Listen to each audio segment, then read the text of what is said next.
While much of the focus from the competitive side is going to be on the calling this upcoming weekend, Skirmish Season 4, Blitz Constructed, is right around the corner, runs March 26th through April 17th around the globe.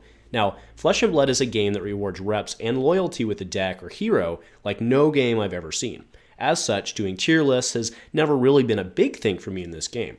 That said, Blitz as a competitive format was really body slammed, actually I should say, given the people's elbow during Everfest. And what I mean by that is the sheer number of OTK or effective OTK possibilities tripled, even maybe quadrupled.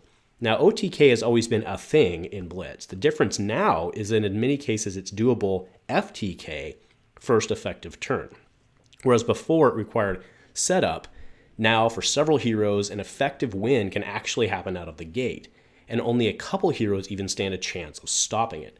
So tonight I'm breaking down my own version of a tier list for Blitz focused on the upcoming Skirmish season.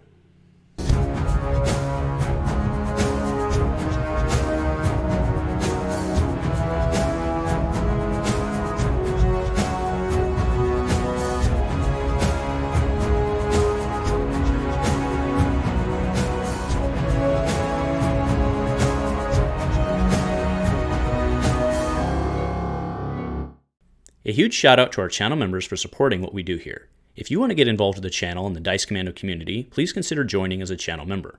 Remember, these videos are only possible with your support. You can show that support with a like, a subscribe, and by leaving us a comment and sharing your feedback. Community first, and go Commando. Hey there, Flesh and Blood folks. Welcome back to Dice Commando and Go Again, a fabulous cast. Andrew with you here. As always, thank you for tuning in. It's great to be back talking with you guys, even if it is tier list, right? And so I was like, oh, what? Andrew, you're talking tier list? I get it. But no, so I thought it was going to be interesting to talk about this today because Blitz feels a little different post Everfest. Now, what I mean by that is, it's no secret that there were certain heroes that did predominantly well. And I mean, Ira, she was the dominator, I guess, but you had Dorinthia, you had Kano in there and stuff like that previously. But by and large, especially in Flesh and Blood, where again, it rewards reps and practice with decks, and just with the way Blitz worked, it kind of felt like you could have some random hero show up on any given day, right? It even felt like if Azalea got good draws and was really well piloted, she could take a Blitz. Even at like a competitive level, right? Like a skirmish. So that said, ever since Everfest, it feels like there's definitely some more heroes that have risen to the top. The prevalence of like Benji OTK or now the Kano OTKs has certainly changed things because the guys that are positioned to battle that then are elevated as well. So it does feel like there's a little more of a top group than there used to be, and it does feel like that second group, if you will, has less of a chance than it did before, but it certainly doesn't mean they can't compete. I'm not saying that at all. So today we're going to be looking at my take on a tier list at the skirmish level. So what do I mean by that, right? Well, 5+ rounds, 5, 6, maybe more rounds with a pretty significant competitive focus, right? So let's be blunt. You go to these skirmishes, there's a lot on the line. It's going to be people who aren't there just to have fun, right? And you can go and have fun, you can still have a great time, but there's going to be people there who are there to win, right? So that's more what I mean, right? So I'm here with a realistic DC style, Dice Commando style tier list to really guide you as where my head is currently in Blitz and what I see. So what does DC style mean? Well, for those of you who've been around, it means to be kind of brutally honest, but also non-exclusionary, and to account for the fact, like I've said, in Flesh and Blood, that a lot of reps and someone who's been loyal to their hero can come out and swing very well, no pun intended, versus someone who just net decked something and brings it. So to be clear, this doesn't necessarily mean that what I'm throwing will be the right choice for you. As you'll see very clearly in a minute, I don't tier group necessarily like everybody else does. Reps meta matters, local meta matters even more. And Blitz right now, like I said, feels kind of like a crapshoot after about round 1 to 2. So anyway, let's get into this. Now, tonight's video is sponsored by FabDB, which coincidentally is your absolute best source for getting many of these lists for the heroes that we're talking about tonight, right? You can go in, you can look at them, you get a good starting point, build your own deck, export it to whatever you need, get it, print out a deck list, whatever you need. It's all available at your fingertips, as well as collection management, all the other tools they have over there. So I want to thank our friends over at FabDB for sponsoring us here tonight. All right, so you've seen it already, but here's the tier list as I do it, right? Typically, when I've seen tier lists in the past, there's 5 or 6 different buckets. People are throwing them around. Just not the way I like. Right? It works for some. It's just not the way I like to do. I like to do a little more discrete list, right? What's top? I like to use the tier 1.5, right? Which means guys that aren't necessarily at the top, but again, a rep and a good pilot can do good things with them. And then we go into the sea of foam, which is a play on another word, but you know what? We're family friendly here, right? And this is basically, we've all been in tournaments like that before where you lose your first round, maybe you lose your second round, and you're playing a deck that's pretty tuned for what you expect to see in the meta. But once you go down in there, it's kind of a crapshoot, right? Like anything could happen. So that's what, the sea of foam is like. You could go down there and you know what? They could win some games, but they're probably not going to win the tournament. And then I'm just be, again, brutally honest here, folks. There are some heroes on here that you're not going to see. And sorry, they're just not on here, right? I don't even think they're going to do very well in the sea of foam. So let's cut right to the top tier. I don't think this is much of a secret. The top 3 I have identified are Kano, Kasai, and Benji. And these guys kind of form like the meta triangle a little bit, right? Kasai struggles with, at least the way I've repped her, Kasai struggles a little bit against Kano. She loses some of her tricks. On the flip side, she can take Arcane Barrier pretty without much of a penalty against Kano, so that's an advantage. But Kano seems to do pretty well against Kasai. Kano does not seem to have much of a chance against Benji because he doesn't have a ton of armor, right? I mean, obviously he can take it accordingly in that matchup because you get all the plenty of sideboard. But it does seem that Benji takes Kano pretty well, Kano takes Kasai pretty well, and then Kasai does pretty well against Benji just because all warriors do well against Benji because they have plenty of armor, right, to do the thing. So, yeah. Now, Kano very well positioned. I mean, he had been very well positioned before. He got the new tools in Everfest, and him doing OTK early is, sometimes you just can't stop it. One of the things he struggles with is sometimes he just can't set up his deck correctly. That's all. That's always been, or I should say his hand correctly. That's always been a challenge that Kano has, is like, can I do this math? But on the other hand, right, with the way it works with the low health totals and the fact that you do have to be pretty aggressive so that he can't get it set up, sometimes he's just going to be like, okay, can I do 15? Yep, I can do 15, and I know you can't stop me. So very, very strong there for Kano. Now, Kasai, I don't think it's any secret on Kasai. She's the consistent one here in the top, right? She just keeps delivering those damages in, coming over the top. She has plenty of attack react options. She has plenty of go again. She has a lot of go again options. A whole point just to sit, build up those coppers slowly over time, and then come in with essentially what we would have looked at like an old Lumina turn, but it's that blood on your hands turn. And then Benji's the FTK, first turn kill, 1 turn kill master, right? If you can't stop the spring tidings, things get real ugly on you real quick. To call him a glass cannon, I don't think is completely fair either. Sure, he may blow his load, so to speak, on 1 or 2 turns, but he can still slide in unblockable damage on you, right? So he can even if he doesn't close on his OTK, and that's why in the intro I kind of said effective OTK. He's able to effectively win, because even if he doesn't technically win by getting you down to 0 health, if he can get you down to 2 or 3 and you've blown most of your armor, he's going to be able to slide in and eventually take it out, right? To take you out. So those are the 3 that I've seen. Those are the 3 that I see as very well positioned. Now, there's a guy who's very strong who's missing from this, and this is the wild card. And it's appropriate, I think, that a Baruch is a wild card, and that's KO. Now, the reason I don't have KO in my tier 1 is very simple. I don't think he can cut through a field of Swiss consistently enough to win that many games in a row. It could happen, and because you guys have played KO, right? He rolls dice, and when he hits, there's not a lot you can do about it, right? Because you only have 1 Gambler's Gloves. You pop that, and he keeps rolling good. Again, sometimes you just get KO'd, right? Literally, sometimes you just get KO'd. Ha ha ha. Yeah, whatever. But you guys get it. The thing is, I don't think he consistently cut through Swiss. So could he do it? Absolutely. And then again, you're looking at the whole tournament versus individual matchups. You can absolutely get bumped very quickly with a KO, right? So you're going to see, I think you're going to see a lot of big losses to KOs, but I don't know that KOs are going to be overall able to take down very many skirmish tournaments, right? Just from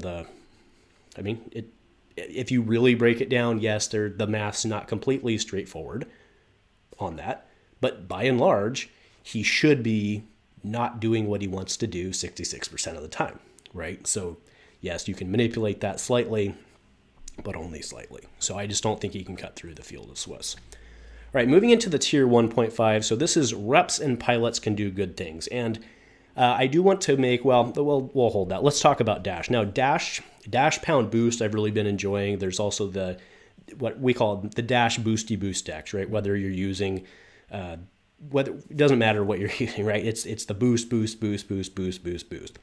Dash can come out swinging, hit you with that pistol at the end. She can pump out a ton of damage.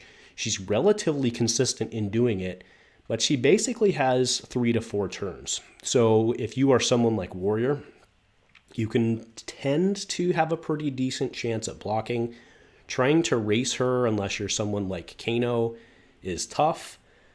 She actually does okay versus Wizard because she packs a fair number of blues.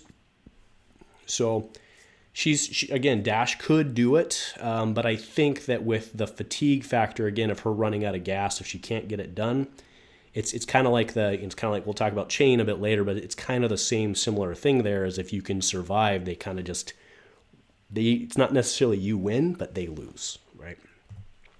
Young Alexi. So I personally don't think the ice version is very well positioned in Blitz. That said, in the right matchups, it can absolutely shut people down. I do believe that the lightning version of her with Voltaire just doing multiple shots, combining with Bolton and getting potential reloads, going 2 to 3 wide every turn and just trying to race can be very, very, very good. There's even like a pseudo no fuse version, or it's not like a pseudo no fuse version. It's just, I think the best version of lightning with her is a minimal fuse. I think it's the best way to say that, where if you get your fuse is great. If you don't, it's not the end of the world. And that way you don't need to worry about hand setup as much as you try to give stuff go again and get multiple attacks coming through. That's at least how I've been playing it. And it seems to work well. But again, you have the Ranger problem that some matchups are just really, really, really unwinnable for you. All right, next is Ira. And this is where I want to pop in with kind of a disclaimer on Katsu. So I'm not ignoring Katsu. I'm not saying that Katsu stinks because he's not here. But one of the problems that I still face with Katsu is everything I try to do with him in Blitz, Ira just seems better, right? I mean, I don't think that much has changed. The 100 wins combo maybe changes a little bit because it helps him tutor, I suppose. But by and large, I still think Ira just kind of does what needs done in Blitz better. So I'm not ignoring Katsu. I'm not dismissing him. I'm just basically using Ira as the rep for the two of them there. And sure, they can play a little different. And if you have reps with one or the other, go for it. All right. Anyway, that said, Ira / Katsu, however you want to play this slot, name this slot, they can absolutely still do things. I mean, Ira's very, very, very consistent. Applies constant pressure. Kodachis are a thing. Lots of blues. I guess you don't technically have to play as many blues anymore. Now with 100 wins. That said, a lot of good stuff available there. And she had performed well in the past, and a lot of people have good reps with her and can just apply that constant pressure. So good stuff there. Young Briar. So this one may be odd to put in the tier 1.5, but here's the thing, right? If your opponent can get off like a double Bramble Fuse Stir the Wildwood early, you're looking at like a buttload of damage early. And if they get you down in that 5-6 health range, it's Blitz, right? You only need to get one real good hit in to put them on their literal back foot and put them in defensive stance. So, and Briar can do that, right? So do I think that, and it kind of goes by the same argument that I was kind of talking to in KO. It's like, do I think that Earth Briar is going to come out and win a massive number of skirmish turns? No, I don't. That's why I have her in tier 1.5. But she can absolutely ruin your Swiss, right? She can absolutely be a bad matchup for you to run across in Swiss. And again, someone who's very good with her, I think could do very well with her, maybe top 8, maybe top cut, whatever it may be. Maybe even win an event, right? But I think by and large, she's not super. By and large, she's not going to win a bunch of them, but certainly could. Next is Prism. Now, Prism's always struggled a bit in Blitz. Main reason is that her aura build basically exchanges health to build the board, and you don't have as much health, right? And she doesn't have a ton of armor. That said, there are some more. There's a lot more tricks that came out in Everfest with the Phantasms. So you can try going something and do like a Herald Phantasm, just swing big deck. You do have the new, I'm forgetting it right now, I'll put the picture up. You do have the new aura that basically does the glove. It's a gloves on a stick. So you have a lot of options there. And sure, she could come out and just do Prism things with the yellow go again and then do it again. So I definitely have her in tier 1.5, but I don't think the consistency value is there to win a bunch of skirmishes. Young Boltyn also, he's one of those guys. There are certain people out there who are super loyal on Boltyn. Mainly the Sabres here is what I'm talking about, right? But Raiden, I think Raiden probably struggles a little bit I take that back because Raiden can put out a ton of damage, right? And if you can get on front foot with Boltyn and keep putting out, 3 attacks per turn into a Valiant, 20 health's only 20 health, and you could get them down pretty quick. On the flip side, if you're not able to set up what you need, or if you get put on your back foot, things can turn on you pretty quickly there. So I do think that we're going to see a number of Boltyn. I do think we'll see a number of Boltyn wins over the course of the skirmish season, but I don't think he's going to be pulling down the bulk of them. And I also believe very firmly that in order to do that, you probably need to be a very good Boltyn player with lots of reps. Right? Young Dorinthia, it does pain me to see her down here, but I'll just be blunt. Dorinthia is very, very, very good in Blitz. There's no secret there, right? There's data to prove it. She's done very well in the past. That said, with the Kasai changes, I just think Kasai is better, right? They don't play different enough. The second swing being free for Kasai is just way too much value. And what her and Dorinthia are doing fundamentally are similar enough, right? With Dorinthia, you're trying to, that's where you get your advantage, is getting a counter on, and then you put them in a different blocking scenario. I get that. But if they stop your first swing, you just kind of die in your tracks. And Kasai doesn't have that disadvantage. Plus, now that she has blood in her hands for essentially the Boltyn Lumina turn, right? It's kind of like the best of both worlds. I really just think Kasai is better. So it's not that Dorinthia got worse, it's that Kasai got way better. I think Kasai is preferred. All right, next I want to talk about these two together, Valda and Bravo. So it may feel a little weird to have Valda right next to him in terms of right next to Bravo. But Anathos consistency builds still do things. The Bravo being able to set up a dominate has always been strong on like a crippling, especially when there's only 20 health on the board. That said, Valda being able to get a little more cost effectiveness out of stuff is strong as well. So I don't necessarily see one of these two as being better than the other. I think they play very, very different. I do think that they could ruin your Swiss, but I don't think by and large they're going to win very many skirmishes, mainly because they pair well against Benji. They do okay against Kano. They struggle a little bit with Kasai if they can't get in front of her. Right? Because, we've always known that Guardian struggles with multiple hits. So what Kasai is going to do is basically try to get 1 copper on you per turn, set up the go wide, and then just come in, and then you'll lose initiative at that point. So I do think they struggle with Kasai, but we'll have to see what people can do with Valda and Bravo. Oh, and also don't forget that Kasai, I've seen most of my build and many other builds I've seen with Kasai have actually stopped using cash in. So you lose the card draw advantage there. Now with young Viserai on there, so he, the constant pressure Viserai decks are still very good. He's got a lot of toys out there to do a lot of combined arcane damage. He loses a lot of the great things that he can do come with his ability to flex between that based on heroes. And quite frankly, he doesn't have because with no card sideboard, he kind of loses a little bit of that. So he's still very good.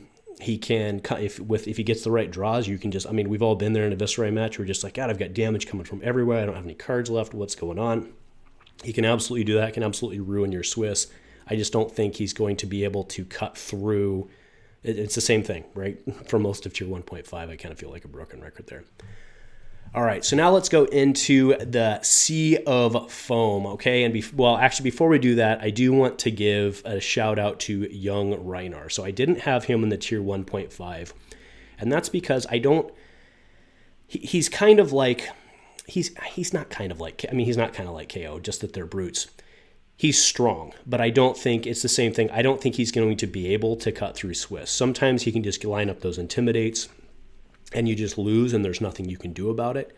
That said, I think that he's just not as well positioned in Blitz as he probably could be. I mean, he can still do some pretty good things, so I don't want to hate on him at all, but I have to put him in the Sea of Foam because I think that if you get matched up with him, you could absolutely lose, but I don't think that Rhinar is going to be able to propel himself forward.